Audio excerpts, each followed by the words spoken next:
kepada Bapak Ibu yang telah meluangkan waktunya. Di sini saya akan menyampaikan tentang diseminasi budaya positif.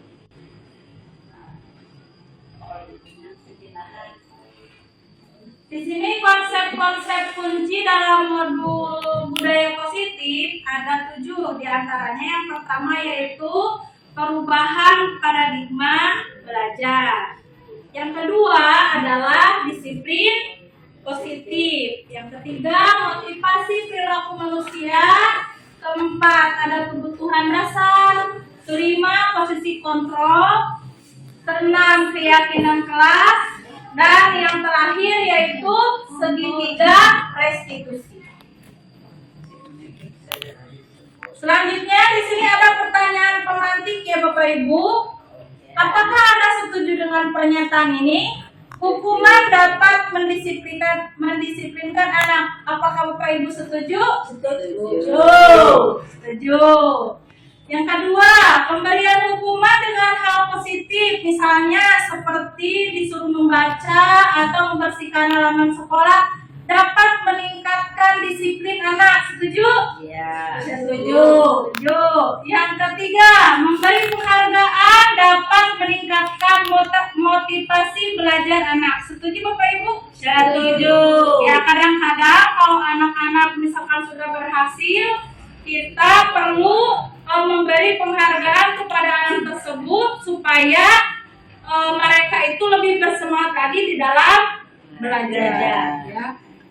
Oke, selanjutnya pembelajaran dengan paradigma baru. Nah, di sini pembelajaran dengan paradigma baru ini berdasarkan prinsip pembelajaran yang terdiferensiasi sehingga setiap siswa nantinya belajar sesuai dengan kebutuhan dari tahap perkembangannya untuk mewujudkan profil pelajar Pancasila, ya, Atau P5. Kemudian di sini makna kata disiplin. Apa sih disiplin itu? Nah, di sini kata disiplin ini juga kita itu sering menghubungkan kata disiplin itu dengan hukuman. Ada yang tahu nggak? Beda tidak hukuman dengan disiplin? Beda. Berbeda ya, betul Bapak Ibu. Nah, karena di sini belajar tentang disiplin positif ini tidak harus dengan memberikan hukuman. Justru hukuman itu dilakukan sebagai alternatif karena adanya motivasi internal atau keinginan dari dalam dirinya. Kemudian bertanggung jawab terhadap apa yang dilakukannya karena mereka mendasarkan tindakan mereka itu pada nilai-nilai kebajikan universal. Ya. Nah, apa sih nilai-nilai kebajikan universal itu? Nah, di sini menurut Diane Gosset tahun 98 ya, dengan mengaitkan nilai-nilai kebijakan yang diyakini seseorang, maka motivasi intrinsiknya akan terbangun sehingga menggerakkan motivasi dari dalam untuk dapat mencapai tujuan mulia yang diinginkannya, ya. Nah, kemudian hubungannya dengan profil yang maha besar. Kemudian yang kedua berkebinekaan global. Yang ketiga bergotong royong. 4 mandiri, 5 kreatif, dan yang terakhir bernalar. Selanjutnya motivasi perilaku manusia. Nah, biasanya motivasi perilaku manusia itu didasarkan yang pertama. Kedua, biasanya dilakukan untuk mendapatkan imbalan atau penghargaan dari orang lain. Dan yang ketiga yaitu untuk menjadi orang yang mereka inginkan dan menghargai diri sendiri dengan nilai-nilai yang mereka percaya. Itu merupakan motivasi perilaku manusia. Ya. Nah, di sini selanjutnya kebutuhan dasar manusia. Di sini ada 5 kebutuhan dasar manusia ya Bapak Ibu. Di antaranya yang pertama yang paling utama yaitu adalah kekuasaan atau power. Ya. Yang kedua, cinta dan kasih sayang. Kita juga kan butuh ya semuanya, cinta dan kasih sayang. Kemudian yang ketiga adalah kebebasan atau freedom ya. Yang kelima, yang keempat kesenangan atau fun. Nah, itu adalah 5 kebutuhan dasar manusia. Dan itu perlu untuk kita ya. Selanjutnya, dunia berkualitas. Nah, di sini dunia berkualitas ini adalah tempat khusus di dalam pikiran Anda semuanya, Bapak Ibu. Tempat Anda menyimpan gambaran representasi dari semua yang Anda inginkan. Ya. Bisa berisi orang-orang, hal-hal dan apa saja yang terbaik di dalam hidup Anda dan membuat Anda itu merasa bahagia dan terpenuhi kebutuhan dasar gitu, dasar Anda ya. Itu dunia yang berkualitas. Selanjutnya konsep disiplin dengan identitas gagal. Yang pertama di sini hukuman. Hukuman itu biasanya menyakitkan. Betul Bapak Ibu? Betul. Ada yang suka dihukum? Enggak. Tidak ya? Yang kedua, tidak nyaman. Biasanya hukuman itu membuat murid takut. Takut ya. Ya. Sifatnya Sifatnya memaksa. Kemudian murid menyembunyikan kesalahan karena takut tersebut. Dan yang terakhir, murid menjadi rendah diri. Boro-boro. Selanjutnya, di sini adalah penghargaan. Biasanya suka ada sifat iri. Saya taman diberi penghargaan, hari kurang untuk ada timbul sifat iri. Kemudian biasanya ketika kita terus diberi penghargaan akan mematikan kreativitas. Kemudian menghukum dengan sistem ranking. Ya, ranking 1, 2, 3 gitu ya. Dan yang terakhir merampas hak menghargai dirinya.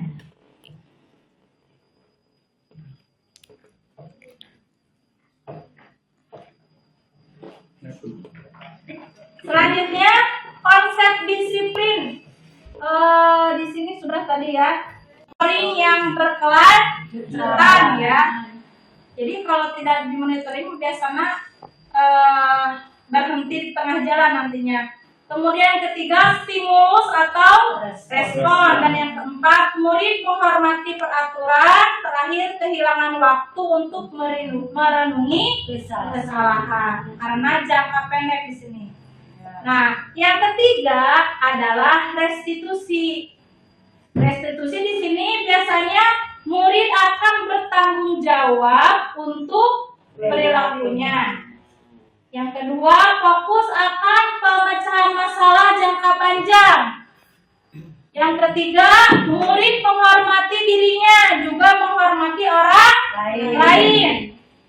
Yang keempat, teori kontrol. Nah, di sini dirinya itu memegang kontrol. Dan yang terakhir, murid bersemangat memperbaiki kesalahannya. Itu restitusi ya. Nah, di sini konsep disiplin pendekatan restitusi, sebuah cara menanamkan disiplin positif pada murid.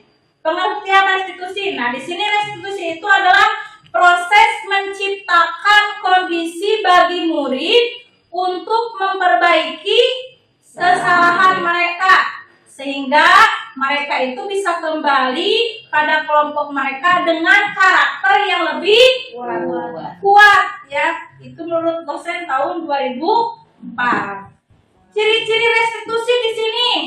Nah, ciri-ciri restitusi di sini yang pertama, bukan untuk menebus kesalahan, namun belajar dari kesalahan ya. Yang kedua, memperbaiki hubungan. Yang ketiga, tawaran, bukan paksaan. Yang keempat, menuntut untuk melihat ke dalam dirinya. Selanjutnya, mencari kebutuhan dasar yang mendasari tindakan. Selanjutnya, fokus pada karakter, bukan pada tindakan. Dan yang terakhir yaitu menguatkan dan fokus pada solusi. Nah, ini tentang pengertian restitusi dan juga ciri-ciri restitusi. Nah, kemudian apa sih perbedaan antara hukuman, konsekuensi, dan restitusi? Nah, di sini hukuman dulu ya. Hukuman di sini guru menghukum siswa tersebut hormat bendera selama 10 menit. Contohnya. Kemudian kedua, guru marah dan murid menjadi takut. Jadi hukuman itu membuat murid merasa takut, ya. Kemudian konsekuensi. Contohnya, guru memberikan konsekuensi untuk mengerjakan PR-nya saat istirahat atau dikerjakan sebanyak 3 kali lipat. Misalkan PR-nya tadinya 10 soal, 3 kali lipat jadi 30, seperti itu ya. Digandakan. Kemudian yang kedua, guru tegas dan siswa menghormati peraturan. Selanjutnya restitusi. Nah, di dalam restitusi di sini guru menanyakan keyakinan kelas atau dirinya dan membantu siswa untuk menyelesaikan masalahnya. Kemudian guru terbuka dan siswa menghormati dirinya dan orang lain sehingga nanti masalahnya itu bisa selesai dengan baik ya, dengan restitusi. Selanjutnya kelima di sini yang selanjutnya 5 posisi kontrol restitusi, diantaranya ada penghukum, yang kedua ada pembuat rasa bersalah, yang ketiga teman, yang keempat pemantau, dan yang kelima adalah manajer. Nah, guru biasanya jadi manajernya di sini.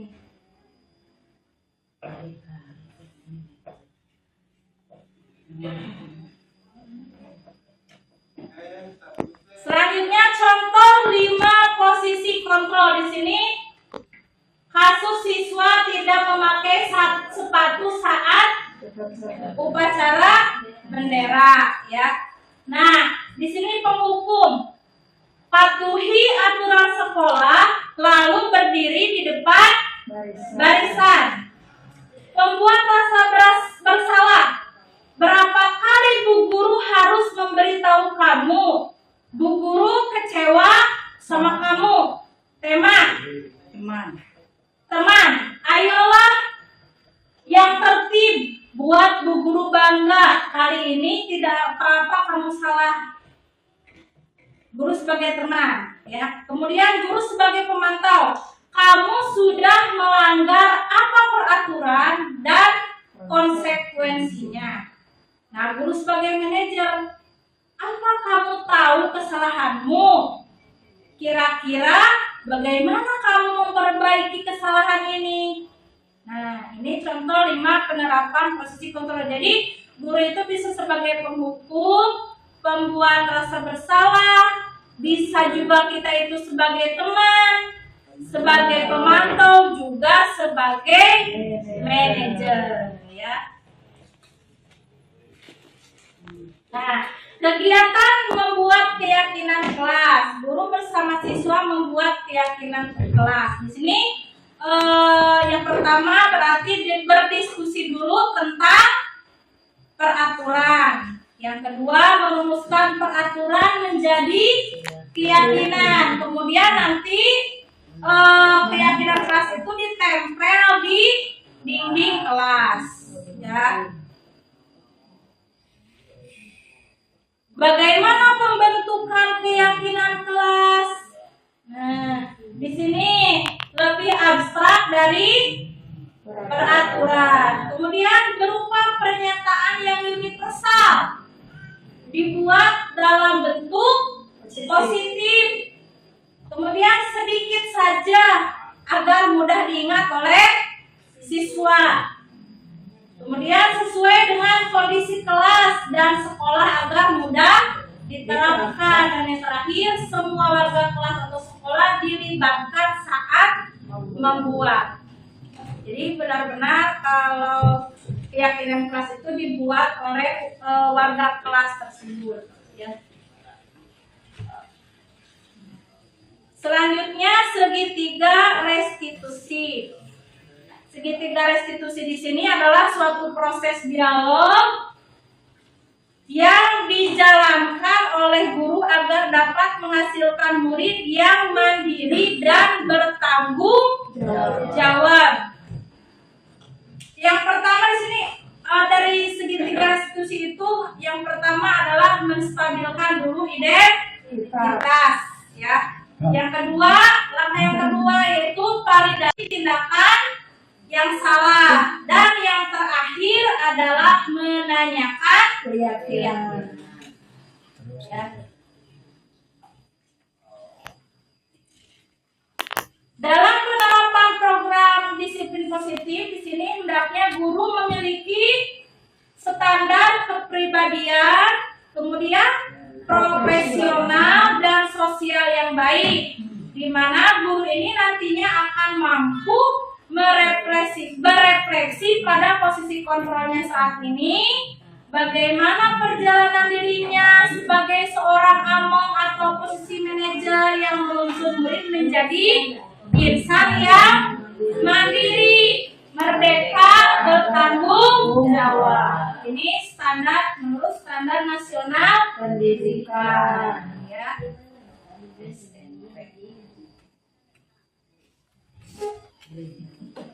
Nah, sampai di sini dulu ya Bapak Ibu. Terima kasih sudah meluangkan waktunya. Semoga bermanfaat untuk kita semuanya. Assalamualaikum warahmatullahi wabarakatuh. Waalaikumsalam warahmatullahi wabarakatuh.